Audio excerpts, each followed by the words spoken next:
Hello and welcome to the podcast, myself Matt Davey and Connor Godfrey. In this episode we are joined by Nicholas Legg, Director and Communications Manager of Guernsey FC. We talk all things football as Guernsey recently defeated FC Isle of Man in the Skipton Cup. But we also discuss the impact that COVID-19 has had on the team, as the Green Lions are unable to play in the Isthmian South East Division for the 2020-21 season. Enjoy.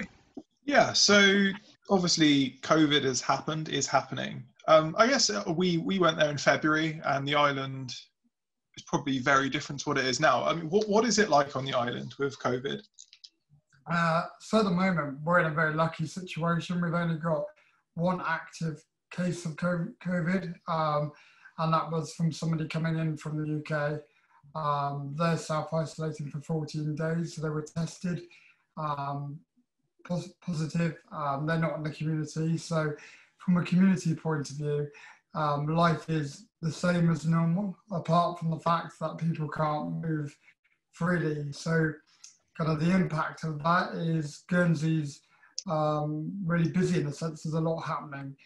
So nights out in Guernsey at the moment are fantastic because everyone's stuck here and everybody's making the most of that. So no social distancing, restaurants are full, and there's a lot of theatre going on at the moment as well. So people that obviously would usually maybe go on holiday or do different things are thinking, well, we're stuck here, so why not put on some projects? So the local theatre companies seem to be doing kind of more than normal. So I was looking last night and there's probably 5 or 6 things happening in October from a theatre point of view, and also the comedy club. So from that point of view, kind of I look over to the UK and I think, you know, I'm kind of sad that people over there are having a difficult time, but also quite happy that I'm in Guernsey and everything is normal, apart from, you know, as we're touching upon, we're not able to come over there and compete in the league and things like that. So of course people are disappointed. People are also missing family that are in the UK. I mean, my brother at the moment is in the UK, so I'm not able to kind of pop and see him. But from a Guernsey point of view, life is carrying on as normal, if not in some cases more vibrant than normal. Now, obviously, the hotels and the tourism industry have taken a massive hit because the only people that can travel here are the Isle of Man.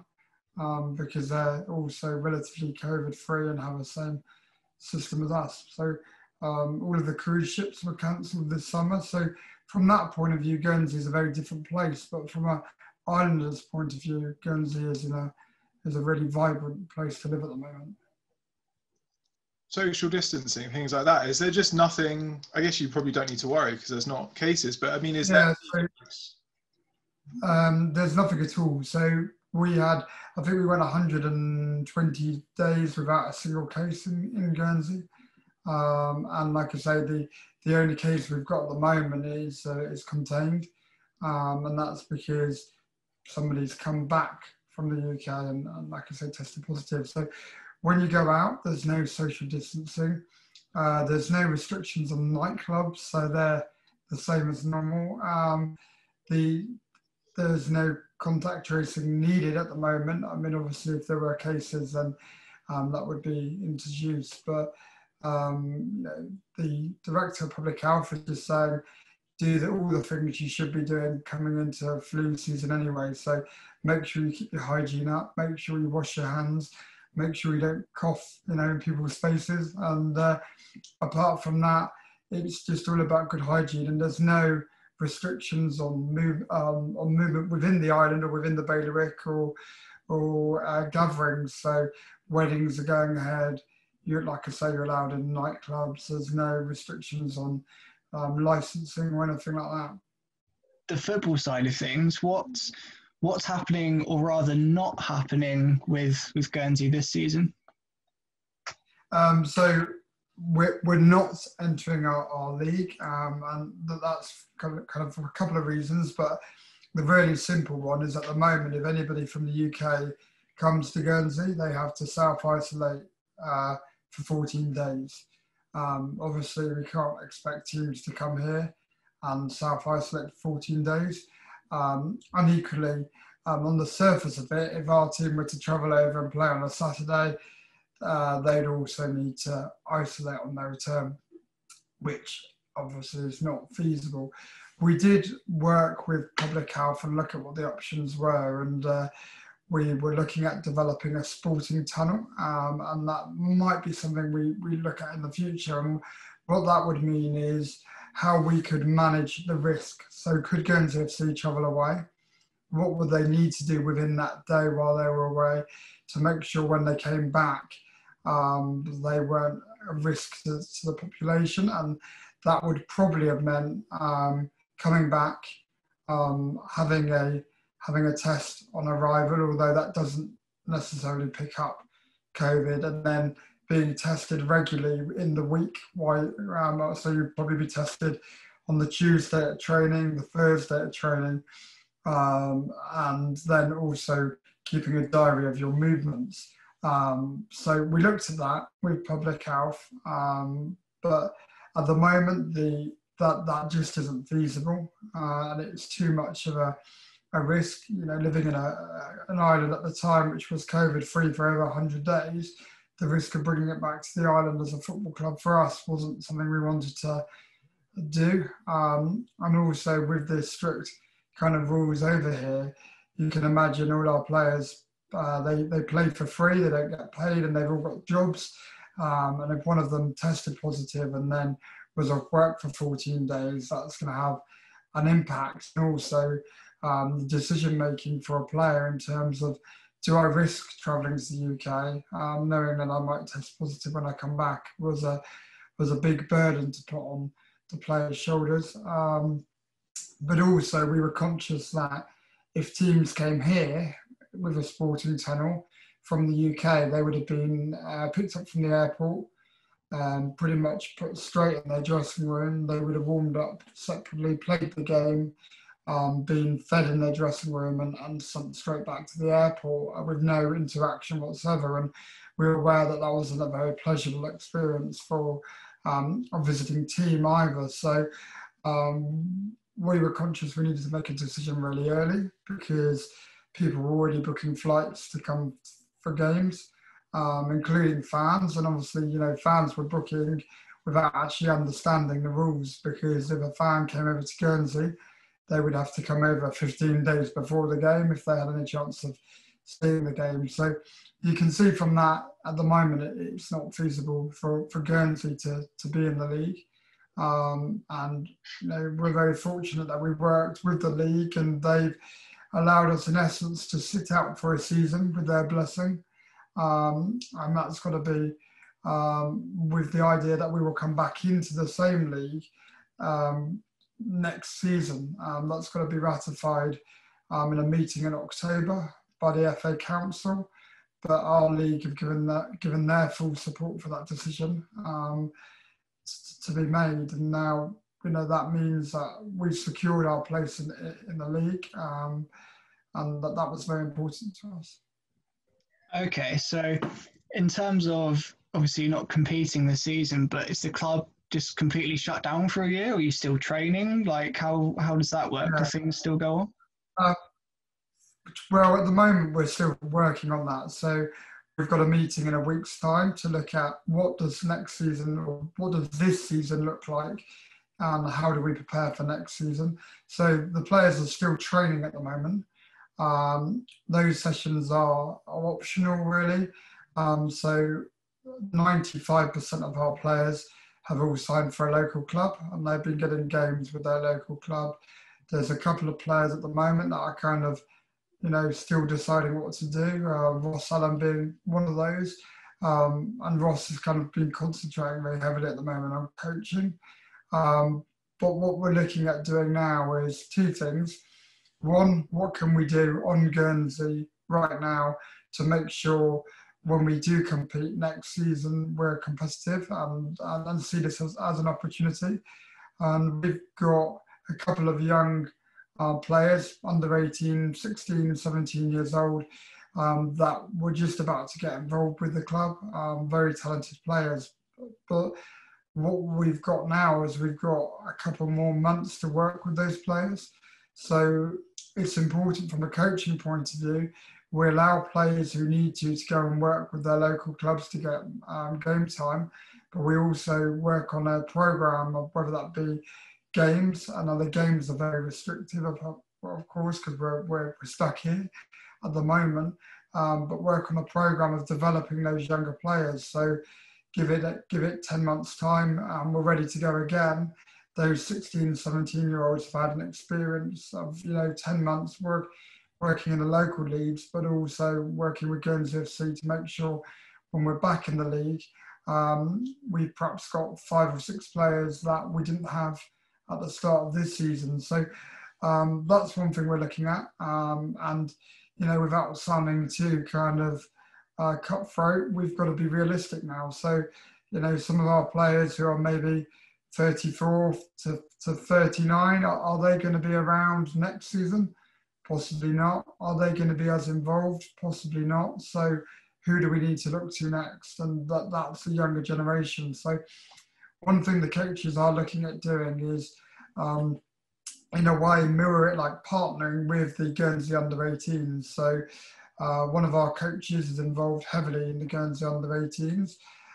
So can we work with those players for the next few months and make sure they're ready to compete at our level when we can do so? But also, and this is very reliant on what happens in the UK and various other places, but who could we play, say January to April, to make sure when the season starts again, we're ready. So when it's safe to do so, could we play, for example, Bristol under-21s? We've got a link with them. Could we look at getting some academy teams over? We're already looking at a new date for the Skipton Cup next year. Could we play the Isle of Man? At the moment, we know obviously we can play anybody on Guernsey, also in the bailiwick. So at the moment, we could play Alderney, for example. But the important thing is we kind of just don't rush into anything, and we see this as an opportunity and work out what we can do in the next few months. But if you like, that's the football side of it. But as a football club, we've also got a couple of projects we want to work on now. And one of them is a project called Be Kind Always. We're going to go into local schools and we're going to utilise the players who are going to have a bit more time. And it's a different programme aimed at primary and secondary, and it's going to be tailored to the ages. And it's all, in a nutshell, about the impact of being unkind to somebody and what impact that can have, and encouraging people through sport to always think to be kind always. So we're going to be active in the community, but obviously less active on the pitch and from a league point of view. The fact that obviously you're not playing this season, but you know that next season you'll still have a place in the league, and the fact that you can maybe work on a few things this season, is it kind of a blessing in disguise? Is that a way to look at it, or is it just the complete opposite of that? I think you've got to look at it as a blessing. You've got to look at it as an opportunity. I'm very conscious that Guernsey FC is a big part of people's lives. So, you know, the hundreds of people that normally come to Phipps Lane week in, week out, they haven't got Guernsey FC right now, and I'm aware of that, and that hurts me more than, just as much as everybody else. And from a selfish point of view, I'm used to a life of travelling 20 plus times a season to watch away games, so my weekends look very different, and I'm certainly gonna miss it. Miss my Nando's every weekend. Just got myself a Nando's loyalty card as well, so that's a bit disappointing. But I think I wouldn't say it's a blessing, because I think it is a blow on all kinds of levels. But you've got to look at these things as you've got to look for the positives, and the positives are we now don't have a schedule where we're required to play every week. and we can actually, as a football club, we're relatively young. We've been going nearly 10 years, but we haven't had the time to kind of sit back and take a deep breath. So now we can look at it and go, do you know what? We've done a great job for 9 years, but what can we do better? And when we come back, we want to be bigger, better and stronger. And we want to make sure that we continue to inspire young players to want to play. And I think what will happen is people will realise how much they miss Guernsey FC, hopefully, and it will be a motivator.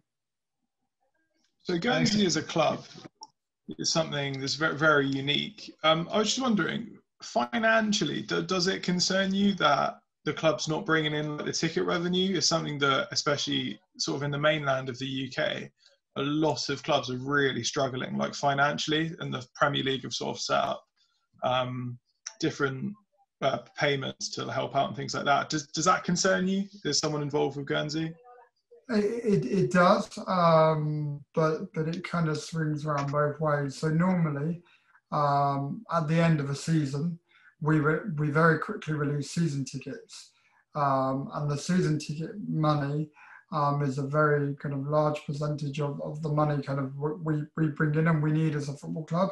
And in essence, we use that season ticket money to then be able to book 40 sets of flights. We're talking, 150, 200,000 pounds worth of flights there. But obviously, we don't require any flights at the moment to the UK, and we're not required at the moment to bring over 26, 27 people from a visiting team, because that's one thing a lot of people don't realise. Part of being in the league, we have to pay for, I think it's 27 people to come over to every game. So, the team, the coaches and officials.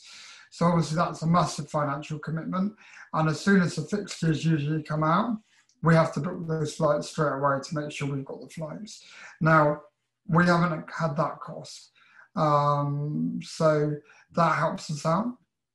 But at the same time, we haven't had any other income. So our kind of running costs are very low at the moment, because in essence, we don't have to pay out for anything.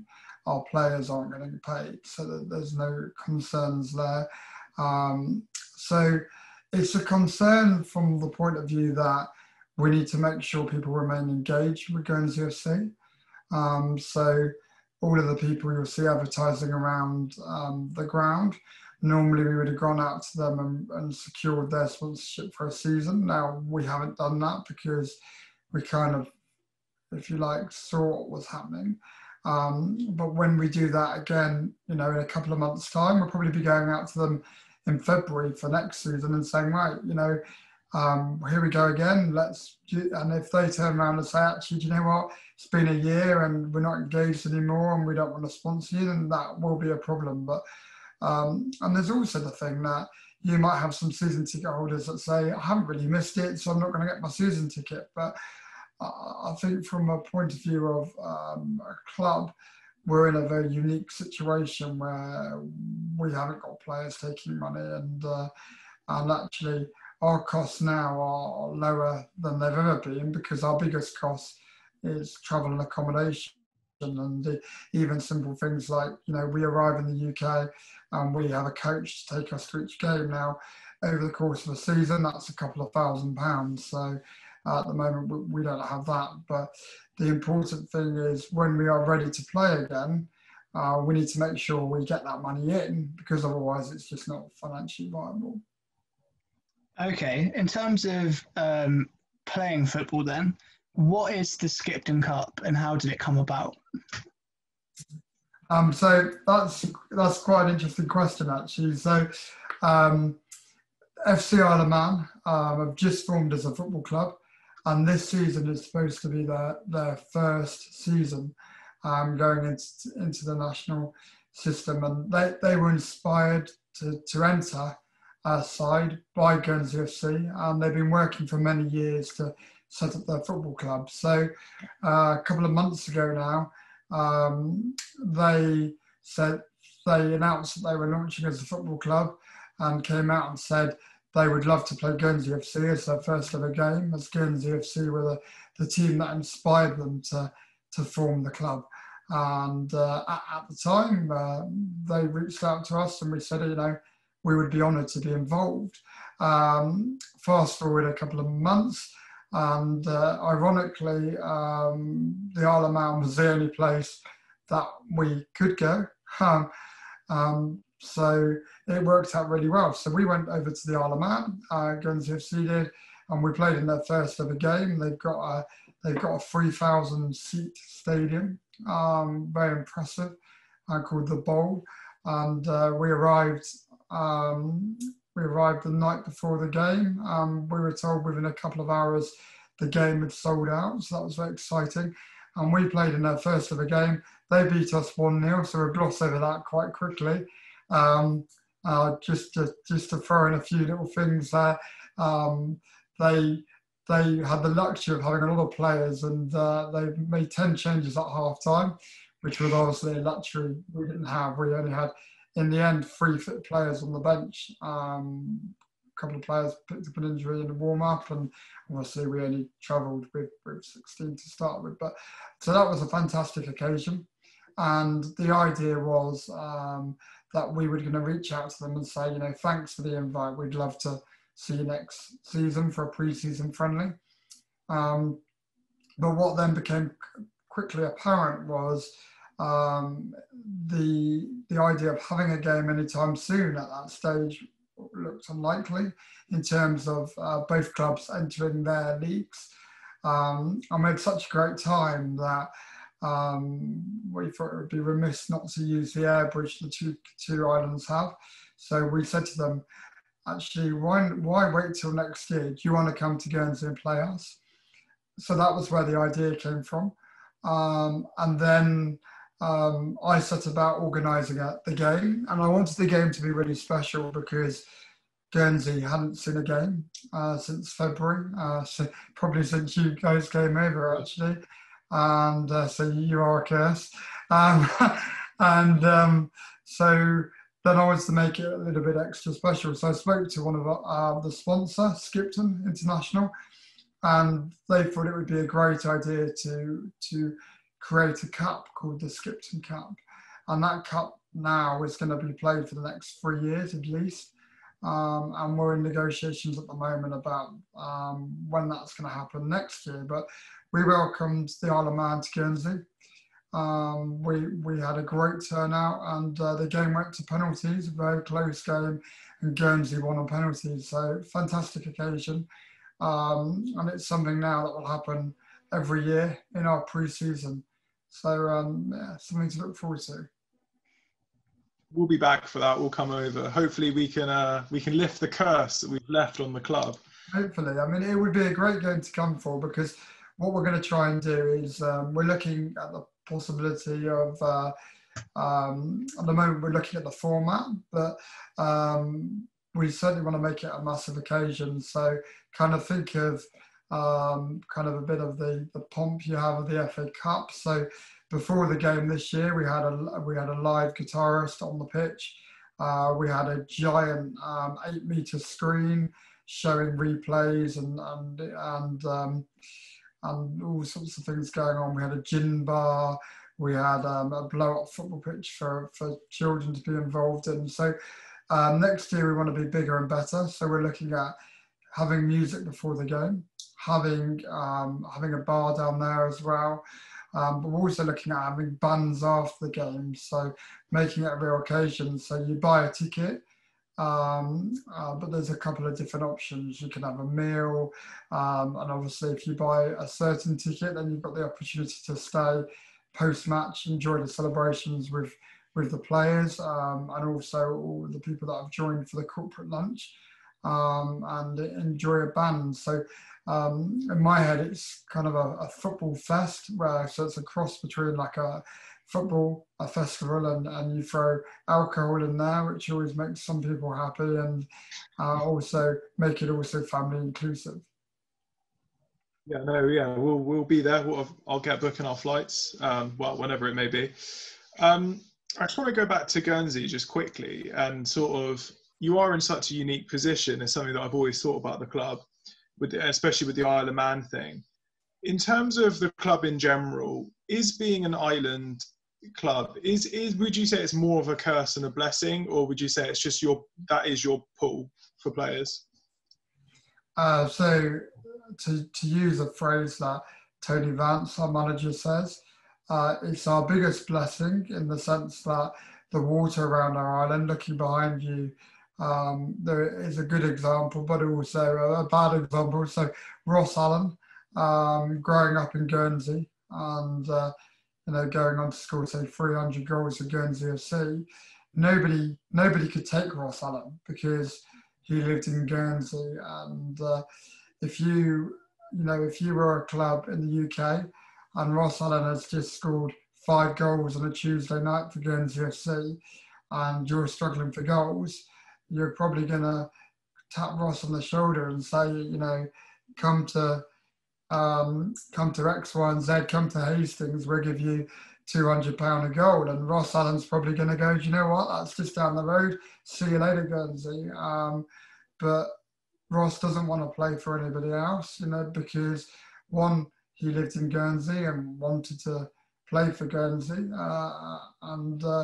It meant a lot to him. Wearing the badge for Ross is an honour. It's not just a football club, it's representing your island as well. So that protects us. Obviously, Ross then did decide to go travelling and went and then signed for a club in New Zealand, which anybody can do. But if you look at our younger players, I talked about half a dozen maybe young players coming through this season. At the moment, their options are, if they're good enough to be involved in Guernsey FC, and then we've seen someone like Alex Scott get involved at 16 years old, play 13 games for Guernsey FC and sign professionally for Bristol. So I think the island protects us. So once you've got that pool of players, they're yours, and they're not really going to, they're not going anywhere. They're not going down the road and signing for another club. You don't have to worry about that. But at the same time, it's also, I wouldn't say a curse, but it also holds us back because we've travelled away on a Tuesday night with 12, 13 players because we picked up a few injuries or players are unavailable for personal reasons or, work reasons. Now, if we were a club in the UK, I just use, say, Hastings as an example again. We played Hastings once and midweek on a Tuesday night, and on the Saturday we saw that their centre-back had got injured and their forward had got injured, and a player had also been sent off the week before, and we knew they were going to be suspended, and we thought, rubbing our hands together a little bit. We turn up to Hastings and they have dual registered somebody from the conference to go in at centre-back, and they brought somebody in who was a top scorer in the league, and basically said, oh, don't worry about playing for whoever, East Grinstead, come and play out for us on Tuesday night against Guernsey. So, but we travelled with a handful of players because that's all we could do. We don't have the ability really to, or the desire, may I add, just to do that. Okay, one final question for me then is, with the club not competing in the league this season, for you, are you still busy at Guernsey? Is there still stuff to do? Are you still involved? Or can you sort of kick back a bit more and there's, it's a waiting game? So the very nature of me as a person, I'll always be busy. So as I talked about before, we're starting to think about the Be Kind project. And the idea is hopefully to look at doing something in schools this year around the anti-bullying week and rolling that out as a positive thing. We're looking at doing an initiative for fans at the moment, football fans in training. So using the players, kind of going into the community and helping people kind of 35 to 65 who are maybe struggling with their weight in terms of making some lifestyle choices to help them in the future. So there's kind of those things bubbling around. We've also got lots of ideas for when we can welcome people here and what we can do. We're already working on the Isle of Man game to make sure when that happens in 2021, it's something that people really want to be involved in, including persuading you two to kind of fly over and enjoy the occasion. And I'm not going to be as busy as I normally am on a Saturday because realistically I've not got a game here and I'm not flying away. But the very nature of me as a person, I will always find things working on a brand new website at the moment. So I've got time to do the content for that. Yeah, in a nutshell, I am a bit quieter, but I'm kind of now looking at projects. Just to give you an example, we're going to be 10 years old. So I've started reviewing all the video footage we've made over the last 9 years, and starting to work on, if you like, a celebration video of the best of Guernsey FC. So it's a bit like, when people were in lockdown and they say, oh, I'm going to finally clear out my shed. Rather than cleaning up my shed, I'm thinking I'm going to finally do all those really cool ideas I had for Guernsey, but I never really had the time to get around to do them. One last thing. You mentioned you can't have supporters there.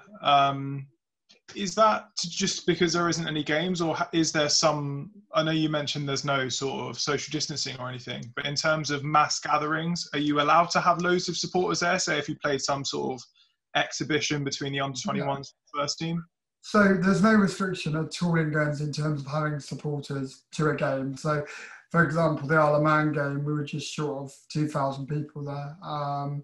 We had, we sold out our hospitality options. So we had, kind of well over 100 people eating a 3-course meal. So I think in terms of if we were able to have a game, so maybe, Guernsey under-21s against Guernsey FC might not have the mass appeal that Guernsey Isle of Man would or Guernsey Bristol would. But there certainly are no restrictions if we put on a fixture to the amount of people we can welcome. And I think that's what we're looking at now, that we need to have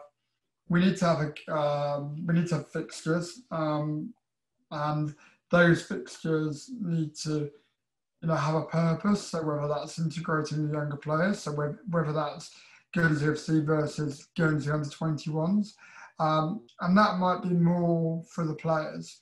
And that might not be if you like, a spectacle. But if all of a sudden come March, we are able to welcome, for example, jersey balls, or that would be a spectacle. If we were able to welcome Arsenal under-21s, then all of a sudden we've got a game. I get really excited because I think, right, I've got a date in my diary now, and I've got 4 weeks to promote this event, to sell tickets, to sell sponsorship, to write the programme, to produce the programme, and the club comes alive again. The volunteers, the stewards, everything. So as soon as they know there's a game, that everybody gets excited and the wheels go back turning again. But in terms of restrictions, we're not restricted in welcoming locals to a game. Obviously, sadly, if you were to fly over, you would be welcome, but you'd have to spend 14 days in a hotel room first.